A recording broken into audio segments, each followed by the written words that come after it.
Good afternoon, everybody. My name is Chris Perry. I'm the Director of Field Operations for U.S. Customs and Border Protection here in Detroit, Michigan. I'd like to welcome you to the Ford Street Cargo Facility, one of the busiest border crossings in the United States. We have the honor today to have the Secretary of Homeland Security, Mr. John Kelly, and Senator Gary Peters here for a tour of our operations where we showed them the tools and technology that we use here and how we protect America and at the same time expedite lawful trade and travel. At this time, I'd like to introduce Senator Gary Peters. Thank you, Senator. Thank you, Director Perry, for your hospitality here at the border crossing. We've had a good meeting looking at the operations here, which is the busiest border crossing on the northern border with Canada. Incredible volume of commerce that comes through here, as we can see, as the trucks are streaming across the Ambassador Bridge. But I'm pleased to be joined today with the Secretary of Homeland Security, Secretary Kelly. I serve as a member of the U.S. Senate Committee on Homeland Security. In addition to my work on the Armed Services Committee, I focus on national security. And our home team are folks here, part of the Department of Homeland Security.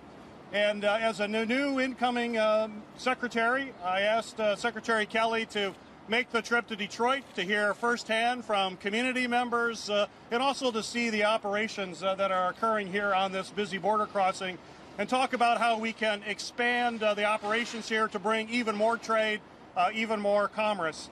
I'm certainly very pleased that Secretary Kelly agreed and is here, as I think we've had a very productive meeting going forth. If you look at infrastructure projects here in Michigan, of course, we've got this border crossing. We are looking forward to the new Gordie Howe Bridge, which will continue to bring commerce into our state. We've got to make sure as that commerce comes in and that business grows that we keep America safe. There's no job more important for the federal government than to keep us all safe. And so Homeland Security will be playing a critical role in that new bridge. I also talked to Secretary Kelly about the Port Huron Bridge and how we need to increase the facilities there, particularly bring in a customs plaza for Port Huron. We've got two of the busiest border crossings in the country. In fact, if you look at it nationally, the number 2 and the number 4 busiest border crossings, and investments need to be made in addition to Detroit, also need to be made in Port Huron. Also, we have the Soo Locks, which are going to need additional investment, and I have been working also to add to our United States Coast Guard presence here in the Great Lakes. Last year, getting authorization for a new heavy icebreaker to be on the Great Lakes. So it's all of those pieces coming together. But that doesn't happen without the help of the Secretary of Homeland Security. So the fact that Secretary Kelly is here today is very important. Also, his willingness to meet with community members. He met with communities in the Hispanic, Latino community, members in the Arab American, Muslim American community to talk through some of the issues related to Homeland Security. I'd like to introduce now the Secretary. He's a gentleman I actually got to know before he was a Secretary. He was a general in the Marine Corps, spent 45 years in the Marine Corps. I first met him while being on a trip to investigate some of the unaccompanied minors that were coming from Latin America into the United States. General Kelly at the time was in charge of Southern Command, which had jurisdiction over Latin America, and he was working on those issues. He briefed me in depth in Guatemala on issues, and so when he was nominated to be secretary, I knew that he is a man who's very thoughtful and thinks about these issues in a very thoughtful and complete way. And certainly his presence here in Detroit today is an example of his style of coming to see it firsthand and a hands-on experience. So I'd like to now introduce the Secretary of Homeland Security, Secretary Kelly. Well, thanks, Senator. I appreciate the comments. I won't make this very long. I would just offer to you the kind of leader I am. I like to get out and about, as I say, to kick the tires and look behind the dumpsters and see how things are going. I'll never miss an opportunity to get out and see the men and women of the Department of Homeland Security. Tremendous heroes keeping the country safe. This is a very different border than the other one that we work with. The good news is on the other one, we're seeing a marked reduction just in January, February, and this month, a marked reduction in the amount of immigrants that are moving from Central America into Texas. A very, very significant reduction, and that's good news for the people. At the same time, we're doing the best we can to help the Central American republics economically, socially. Details to follow and at another time. This border is different than all that. Commerce is key. I was up in Ottawa 2 weeks ago and met with all the senior leadership ministers from Canada. The first thing they did was give a shout out for the kind of men and women that work our northern border, how easy they are to work with, how effective they are, and how committed they are to making sure the commercial interests are met. We also talked about even improving that relationship even more. They term it thinning the border. It's pretty thin now. That's a good news story. But anything we could do to speed up the process is good for America and certainly good for Canada. Again, I go back to the men and women of Homeland Security, CVP, ICE, Secret Service, all of them, every one of them work tirelessly every day to protect the nation from any number of threats, and they are in fact real threats. So I think, Senator, I'll end it there and step back with you. Right. Sure. Take some questions. Questions from any of us? Obviously we're local media. We speak to a number of people. Sorry, Go ahead.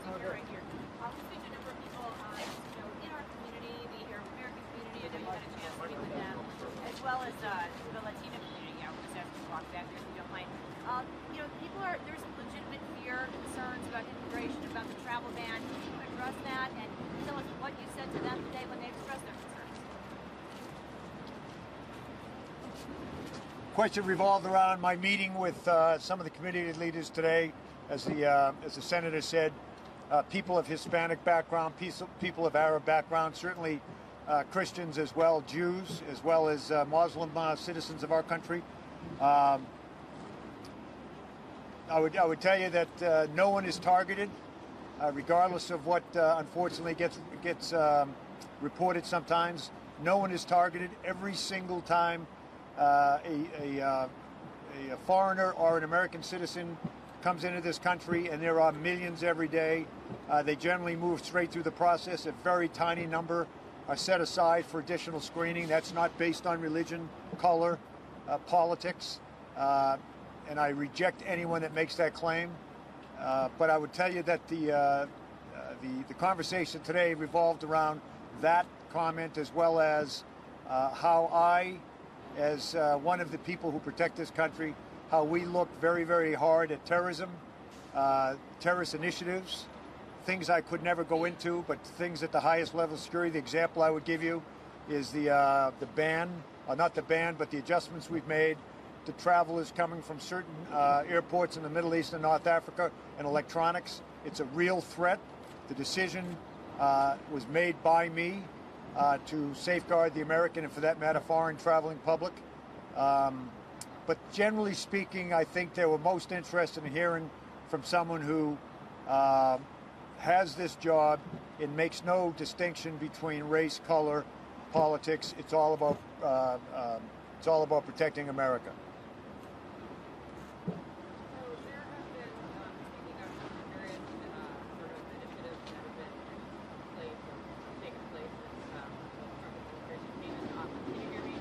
Barely. Go ahead. But right here at this border, there have been, just on the other side of the border, several cities in Canada, including Toronto, that have now banned school trips to the United States because of concerns about how students would be treated at the border, especially if they're from one of the countries that's targeted travel bans. Can you address that a little bit? Yeah, I mean, it's I'd never criticize someone else's decision. In this case, to not come down here for school trips. I wouldn't criticize it, but I will tell you, I don't understand it. The relationship between our country and the Canadians, our law enforcement and the Canadian law enforcement, our ministers, our secretaries in various departments and their ministers, I don't understand it. None of those individuals in Canada would be affected by what is the EO that we're operating under. I don't get it, but it's their business, and if they feel that way, that's their loss, I guess. But even if they were citizens of another country as If they're in Canada legally and they have the proper paperwork, they don't have to worry about anything. Are you anticipating any additional safeguards at the northern border? I think actually, we're in my view, we're where we want to be. I mean, again, I can't emphasize enough the cooperation with the Canadians, consistent with their privacy laws, which are somewhat more stringent than ours, but still, we have tremendous cross-border coordination, tremendous sharing of information within their privacy laws. There's no nation, some are as good, but none are better than the Canadians in terms of that sharing with us. So I don't see any more. Again, trying to thin the border even more than it is to allow even faster movement across the boundary. Secretary Kelly, the question of immigration in your meetings today, did that come up with concerns of deportations of citizens here in the Detroit area? Yeah, I mean, we did talk a little bit about it on the deportations. You have to remember, Homeland Security, ICE, CVP, we don't deport anybody. American law deports people. And once these people, illegals, for whatever reason, go into the system, now, no doubt, my people put them in the system, but they have all of the protections, typical, all of American protections. So it's the law that deports them. That action's typically taken by a judge, a federal judge. And I'd be the first one to admit, and I would, with the senator here, he knows I've said this many, many times, if the laws on the books are not good laws relative to immigration, then change them. I'm a sworn public official, sworn to uphold the law. So if the laws need to be changed, if they're bad laws, if they're outdated laws, if they need to be updated, I would applaud the laws to be changed. I have my own feelings about immigration. I act on those feelings every 2 years when I vote. But I can't change laws. But we've got to do something. And we're almost at a crisis right now because you have 11 million people in America that are below the radar. Most of them are not bad people, to say the least. Some of them are. We're after the ones, the worst of the worst, if you will. But I can't ignore the law. And I'm asked repeatedly, told repeatedly, to ignore laws by public officials. I can't do it.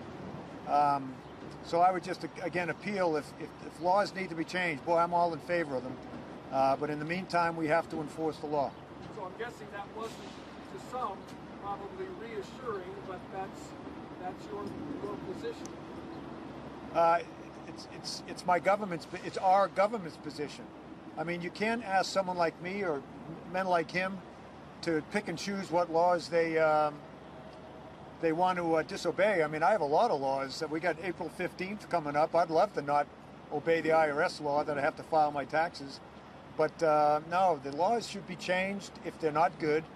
And if they are good, then expect them to be enforced. Let me pick up on that. Sure. So let me pick up as part of the reason for these meetings today and with the community members was to have a discussion about what sort of policy changes should we look at, and have a frank discussion with the Secretary of Homeland Security as to what are the parameters of what his agency can and cannot do. Where are there areas that are working well, and where are there areas that aren't working so well? And then how can we then inform the kinds of changes necessary in laws and foreign policy? And I think, we certainly heard a lot of frustration from some of the folks in those meetings with the way that these recent executive orders have been rushed through, that they haven't been implemented in a way that makes sense because of the quickness of them. The Secretary heard those comments. He takes them to heart and will be part of how we make sure that in the future that folks are fully informed of those changes. And if we need to make changes, this is the beginning of how we change those policies to make sure that we can balance the need for Homeland Security to keep us safe, with also the balance to make sure that the commerce that we see happening here behind us continues to go forward, and that we can continue to also accept legal immigration of folks who want to come to this country in order to live their version of the American dream. It's how this country has been built. It's how this country has always been a great country, because we welcome folks from all over in a legal process that works, and we want to make sure that happens. And that's why I certainly welcome the dialogue with the Secretary today with some community groups that were very forthright in their in their concerns. Senator, sorry. Today, maybe if both of you could address this, Attorney General Sessions talking about tying federal funding to cities and their immigration or sanctuary cities, that kind of status. Can you comment on, both of you, your thoughts on that? Jeff Sessions, just a point. Jeff Sessions just went on TV and cautioned the country, if you will, that the sanctuary cities will likely lost federal funding.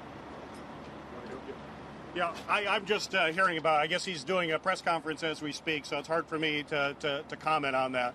But to me, federal Homeland Security funds should be based on a threat assessment of individual cities. It shouldn't have any other basis for it. We've got to make sure that Americans are safe, but those kinds of investments in cities need to be based on credible evidence of exactly what is happening. Similar to how we look at some of the immigration policies, and Secretary Kelly mentioned it, is that we have limited resources in the federal government, but those resources should be focused on those folks who are ones that may have committed crimes, may have committed felonies, and folks who should be deported because, quite frankly, they have broken American laws and they need to be deported. But we shouldn't just in a blanket way bring folks into that fold without some sort of evidence going forward. We are a country of the rule of law, and we have to continue to be a country of the rule of law and based on the individual activities and the behavior of individuals, and focus our national security resources accordingly. Should federal funds be withheld from sanctuary cities? No, I think federal funds should be provided to cities in terms of the threat assessment for those cities. If those cities need funds to deal with risk, they should get money based on the risk that they face, not on some other criteria. Do you expect to see any change in support for the Gordie Howe Bridge or any more federal funding for the Sulaks? Yes, sir. Well, we first off in the Sulaks, so we are awaiting a study from the Army Corps of Engineers as to the impact a closure of the Sulaks would have on Michigan and the country. The Department of Homeland Security has already done such a study, and in that study they found that a long-term shutdown of the Sulaks would actually launch our country into a recession. This is a critical piece of infrastructure. We need to build an additional lock. We are dependent just on one very old lock. We need to build a second one. And I'm confident when the Army Corps of Engineers study comes out, which could be as early as this summer, it will make the case as to why this is critical infrastructure. And it is certainly my hope, if we deal with an infrastructure bill in the Congress, and I'm hoping we can find a bipartisan consensus to do that. The Trump administration has talked about investing in infrastructure. I think you can bring Republicans and Democrats together and accomplish this kind of investment. There is no question that the Sulaks has to be at the top of that list as a piece of critical infrastructure for not just our state, but for the entire country. All right, thank you, everybody. Thanks, everybody.